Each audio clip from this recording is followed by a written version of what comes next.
नमस्कार, technical analysis course के इस 14th पार्ट में आपका स्वागत है। शुरुआत के कुछ लेक्चर से हम टेक्निकल एनालिसिस के पैटर्न्स को समझते आए हैं और अब हम इंडिकेटर्स की तरफ बढ़ेंगे। टेक्निकल एनालिसिस के कई सारे इंडिकेटर्स होते हैं, जैसे कि simple moving average, exponential moving average, MACD that is moving average, convergence, divergence etcetera. Indicators काफी इंपॉर्टेंट माने जाते हैं क्योंकि वो हमें ट्रेंड के बारे में बताते हैं कि उस पर्टिकुलर स्टॉक में अप ट्रेंड चल रहा है या फिर डाउन ट्रेंड चल रहा है और आगे कौन सा ट्रेंड आ सकता है। तो इंडिकेटर्स की मदद से आप उस पर्टिकुलर स्टॉक में बाय पोजीशन और सेल पोजीशन ले सकते हो।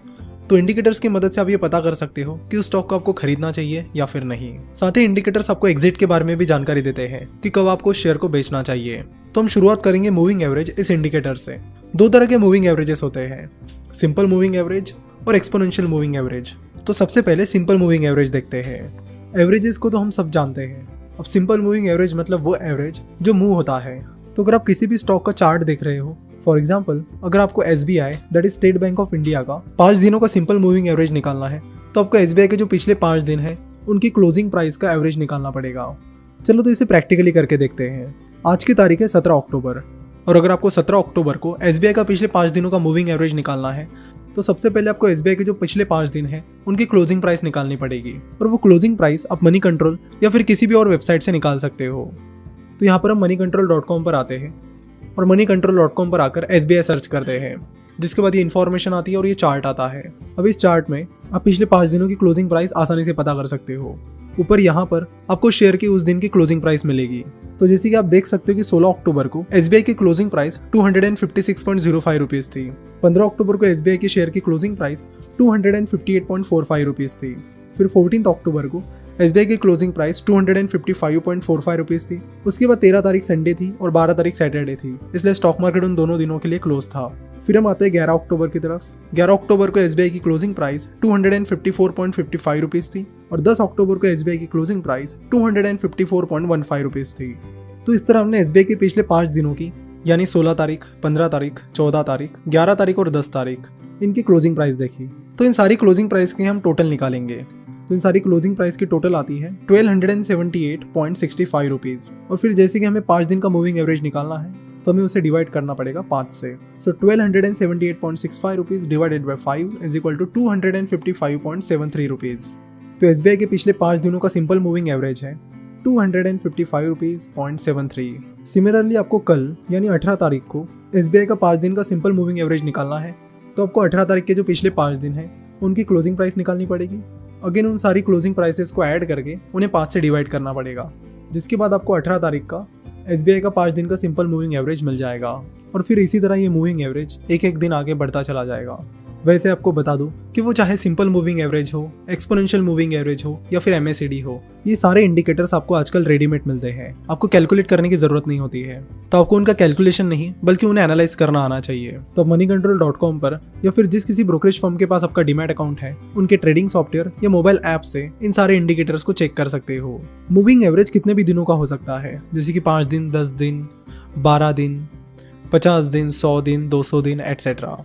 तो जो सबसे पॉपुलर मूविंग एवरेजेस है वो है 50 days moving average, 100 days moving average और 200 डेज मूविंग एवरेज। तो जैसे कि हमने देखा कि SBI का जो 5 दिन का मूविंग एवरेज था वो था 255.73 रुपीज़। तो ये मूविंग एवरेज हमें क्या बताता है? मूविंग एवरेज बताता है कि पिछले 5 दिनों में SBI का शेयर किस एवरेज प्राइस पर ट्रेड हो रहा था, जिससे आपको एवरेज प्राइस पता करने में मदद होती है। जब किसी दिन की शेयर प्राइस उसके मूविंग एवरेज से ऊपर होती है, तो ये माना जाता है कि उस स्टॉक में अप ट्रेंड आ सकता है, जिसका फायदा ट्रेडर्स उस स्टॉक को खरीद कर ले सकते हैं। वहीं जब भी किसी शेयर की प्राइस उसके मूविंग एवरेज से नीचे चली जाती है, तो ये माना जाता है कि उस स्टॉक में सेलिंग प्रेशर चल रहा है और उस स्टॉक में डाउन ट्रेंड आ सकता है, जिसका फायदा ट्रेडर्स उस स्टॉक को शॉर्ट सेल करके कर सकते हैं।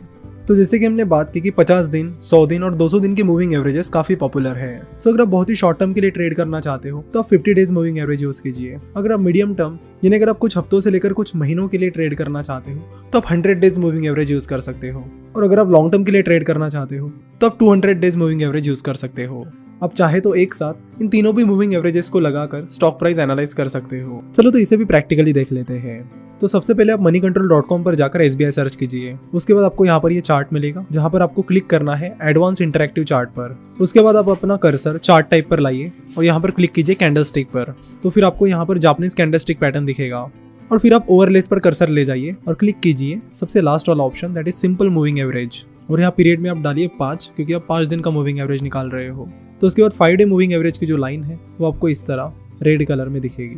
सो अगर आपको 50 डे मूविंग एवरेज चेक करना है तो आप फिर से सिंपल मूविंग एवरेज पर जाइए एंड वहाँ पे डालिए 50 डे मूविंग एवरेज और ड्रॉ पर क्लिक कीजिए। तो यह है SBI का 50 दिन का सिंपल मूविंग एवरेज। सो जैसे कि पहले हमने देखा कि किसी शेयर की प्राइस किसी दिन उसके मूविंग एवरेज से ज़्यादा है तो वहाँ पर बाइंग अपॉर्चुनिटीज निकल कर आती है। वो चीज़ बताती है कि उस स्टॉक पर ट्रेडर बुलिश है और उस स्टॉक में अप ट्रेंड आ सकता है। तो यहाँ पर इस 50 डे मूविंग एवरेज को देखकर आप पता कर सकते हो, यहाँ 15 मई को share price 50 day moving average से ऊपर है। उसके बाद यहाँ पर थोड़ा सा अप ट्रेंड आ गया।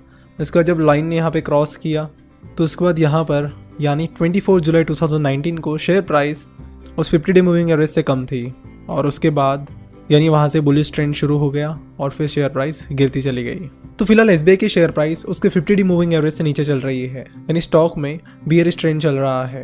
यानी ये मूविंग एवरेज हमें बता रहा है कि उस स्टॉक में बियरिश ट्रेंड आ सकता है। तो मूविंग एवरेज में ट्रेडिंग की स्ट्रेटेजी ये होती है कि जैसे ही मूविंग एवरेज की लाइन किसी दिन की स्टॉक प्राइस से ऊपर चली जाती है तो उस टाइम आप उस स्टॉक को सेल कर सकते हो, और फिर जिस दिन उस स्टॉक की मूविंग एवरेज लाइन आने वाली फ्यूचर डेट की प्राइस से कम हो जाए तो उस दिन आप उस स्टॉक को बाय कीजिए। तो इस तरह आप मूविंग एवरेजेस की मदद से किसी स्टॉक में बाय और सेल डिसीजन ले सकते हो। तो ये था सिंपल मूविंग एवरेज, जिसमें हम जितने भी दिन का मूविंग एवरेज है उतने दिन की क्लोजिंग प्राइस लेकर उनको ऐड करके जितने दिन का वो मूविंग एवरेज है उतने दिन से उस टोटल को डिवाइड करते थे। लेकिन एक्सपोनेंशियल मूविंग एवरेजेस में ऐसा नहीं होता है। एक्सपोनेंशियल मूविंग एवरेजेस में जो रिसेंट डेट्स हैं उन्हें ज़्यादा इंपॉर्टेंस दिया जाता है, जबकि जो पुरानी डेट्स हैं उन्हें कम इंपॉर्टेंस दिया जाता है। जैसे अगर हमारा पुराना एग्जांपल लिया जाए तो एक्सपोनेंशियल मूविंग एवरेज में 16 अक्टूबर की क्लोजिंग प्राइस को सबसे ज़्यादा इंपॉर्टेंस दिया जाएगा। उसके बाद 15 अक्टूबर की शेयर प्राइस को इंपॉर्टेंस दिया जाएगा। उसके बाद 14 तारीख को ज़्यादा इंपॉर्टेंस दिया जाएगा। उसके बाद 11 और लास्ट में 10 तारीख को, यानी 10 तारीख को सबसे कम इंपॉर्टेंस मिलेगा, वही 16 तारीख को सबसे ज़्यादा इंपॉर्टेंस मिलेगा। तो सिंपल भाषा में बात की जाए तो एक्सपोनेंशियल मूविंग एवरेजेस में जो रिसेंट डेट्स होती है उनको ज़्यादा इंपॉर्टेंस दिया जाता है। एक्सपोनेंशियल मूविंग एवरेजेस में ये माना जाता है कि जो रिसेंट ट्रेंड है और जो रिसेंट प्राइसेस है वो ज़्यादा इंपॉर्टेंट है।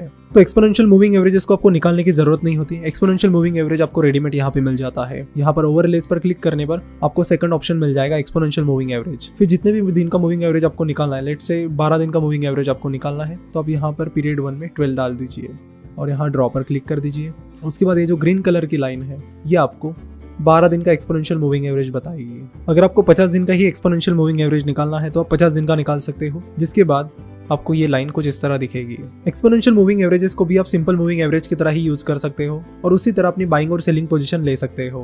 वैसे ज्यादातर ट्रेडर सिंपल मूविंग एवरेजेस की बजाय एक्सपोनेंशियल मूविंग एवरेज देखना पसंद करते हैं, क्योंकि वो भी मानते हैं कि जो रिसेंट प्राइस ट्रेंड है वो पुराने प्राइस ट्रेंड से ज़्यादा इंपॉर्टेंट है। आशा करता हूँ कि आज के इस एपिसोड में आपको मूविंग एवरेज अच्छे से समझ में आया होगा।